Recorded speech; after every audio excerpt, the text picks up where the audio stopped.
بسم الله الرحمن الرحيم.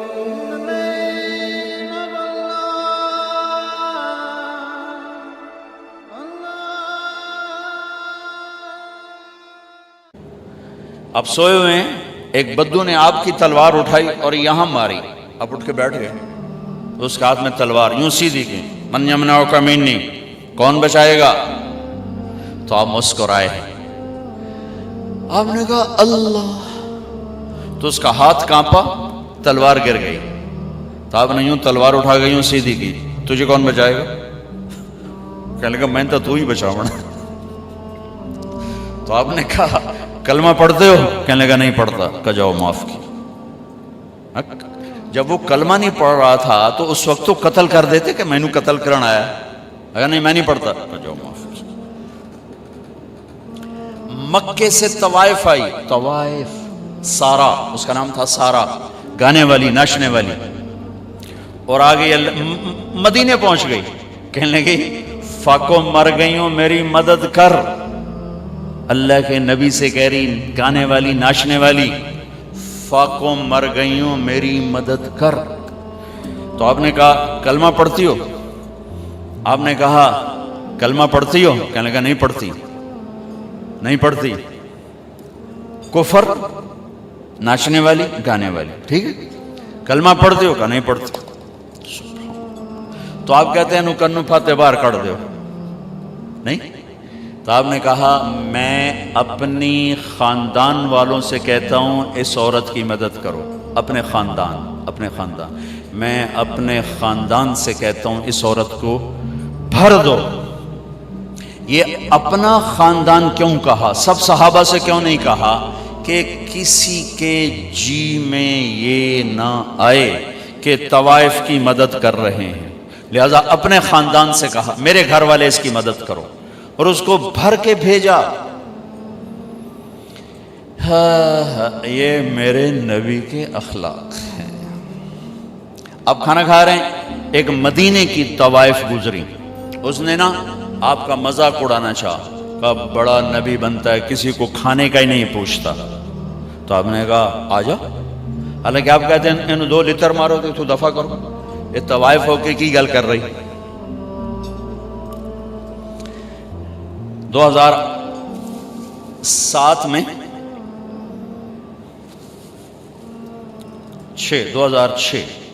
2006 میں نرگس میرے ساتھ حج پر تھی. لاہور کا گروپ تھا، اس کے ساتھ ہم گئے ہوئے تھے، اس کو تیار کیا تھا. تو عرفات والے دن وہ شام کو اس کا رو رو کے برا حال تھا. کیا پتہ چلا کہ وہ میٹرس نہیں بچھاتے یہ لوگ جو حج ٹور والے ہوتے ہیں، وہاں 3-4 خواتین بیٹھی تھیں، وہ بھی جا کے بیٹھ گئی. تو انہوں نے اس کو طوائف اور رنڈی اور کیا کچھ کہہ کر وہاں سے اٹھا دیا اور بے عزت کیا، بہت زیادہ بے عزت کی. تو اس کو اتنی مشکل سے سمجھا بجھا کے اس کو نرم کیا. میں نے کہا میں اب کس کے سامنے رونا روں؟ یہ وہ جگہ ہے جہاں میرا اللہ کہتا ہے اتنے گناہ لے کر آؤ جتنے بارش کے قطرے ہیں معاف کر دوں گا، اتنے لے کر آؤ جتنے ریت کے ذرے ہیں معاف کر دوں گا، اتنے لے کر آؤ جتنے درختوں کے پتے ہیں معاف کر دوں. تو ایک طوائف کے پاس اتنے گناہ تو نہیں ہیں کہ وہ بارش کے قطروں سے زیادہ ہو جائیں، یا ریت کے ذروں سے بڑھ جائیں، یا درختوں کے پتوں سے بڑھ جائیں. لیکن نفرت نفرت نفرت نفرت انسانی نہیں سمجھتا. ایک ہوتا ہے پیسے کا تکبر، وہ بھی بڑا خوفناک ہے. ایک ہوتا ہے نیکی کا تکبر، یہ پیسے سے زیادہ خوفناک ہے. میری گل ذرا کان کھول کے سنیں آجے. ایک پیسے کا تکبر ہے، یہ بھی بڑی بھڑی شے ہے، لیکن نیکی کا تکبر اس سے بھی زیادہ ہوتا ہے. یہ آدمی کو ایسے ہی گراتا ہے اللہ کی نظروں سے جیسے بڑے بڑے گناہوں سے انسان اللہ کی نظروں سے گرتا ہے. اس کا یہ میں نے آپ کو نمونہ دکھایا کہ اٹھ جا یہاں سے. طوائف ناچنے والی، وہ تو توبہ کرنے گئی تھی وہ، اور اس نے کی توبہ، گھر بیٹھ گئی۔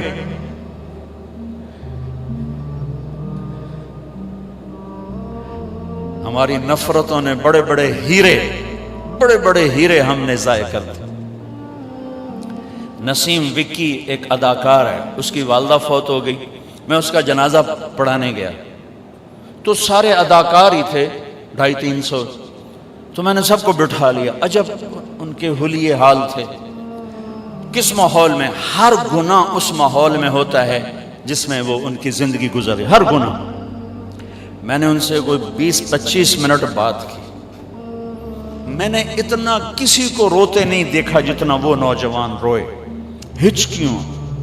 میں نے تھوڑی اللہ کے نبی کی وفات بیان کی، حضرت علی مقام امام حسین کی تھوڑی سی سیرت بیان کی۔ ایک نوجوان ایسا تڑپ کے روتا تھا، اس نے میں دیکھو میں اب رو رہا ہوں، اور جنازے کے بعد میں گاڑی میں بیٹھا اور رائمنڈ تک میں روتا ہی گیا کہ کیسے کیسے ہیرے ہماری نفرتوں نے تباہ کر دیا۔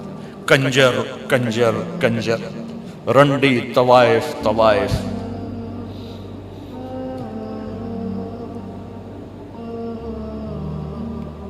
کون جسم کو بیچتی ہے؟ کس نے گھنگرو بندھا پہنائے؟ کس نے اس کو جسم فروشی پہ مجبور کیا؟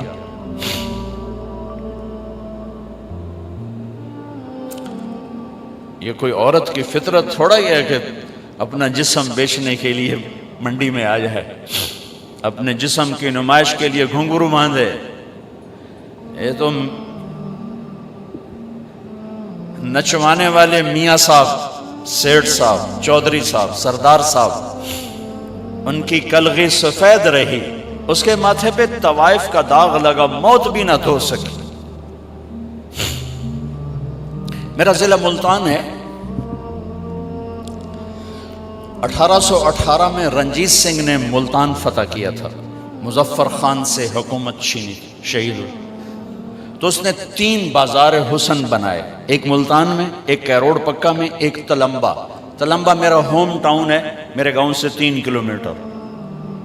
آج سے کوئی 10 سال پہلے میں نے وہاں، مجھے خیال آیا کہ یہ اگر قیامت کے دن انہوں نے گریبان پکڑ لیا کہ ساری دنیا میں تبلیغ کی اور ہمیں آ کے نہ بتایا تو ہم تو مارے گئے۔ وہاں طوائفوں سے ملنا شروع کیا، ان کو کبھی گھر بلایا، کبھی ان کے پاس۔ جب پہلی دفعہ ان سے ملاقات ہوئی تو ہمارے ایک ساتھی نے کہا، بیٹیوں ہم آپ پہ عزت کی چادر ڈالنے آئے ہیں۔ ایک چھوٹا سا جملہ ہے، ایک جملہ ہے، ہم آپ پہ عزت کی چادر ڈالنے آئے ہیں۔ تو وہ ایسے روئیں جیسے کوئی دکھوں کا مارا روتا ہے، کہنے لگی یہاں تو کپڑے اتارنے آتے ہیں لوگ، آپ کون ہیں جو ہم پہ چادر ڈالنے آئے ہیں؟ یہاں تو لوگ کپڑے اتارنے آتے ہیں۔ کپڑے اتارنے والے اسی طرح میاں صاحب ہیں، ان کی عزت پہ کوئی فرق نہیں آیا، وہ طوائف بن گئی۔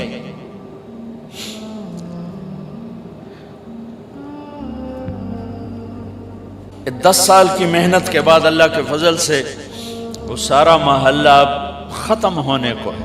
کتنی بچیوں کی شادی ہو گئی، توبہ کر گئیں، کتنیوں کے میں نے وظیفے لگا دیے کہ وہ کہا جی جب تک ہماری شادی نہیں ہوتی پھر ہمیں کوئی روٹی پانی کا انتظام کر دو، اور کتنوں کے پیغام آتے ہیں کہ جی کہیں ہماری شادی کروا دیں، ہم یہ گندا کام اب نہیں کرنا چاہتے۔ نفرت کرنا کون سا مشکل کام؟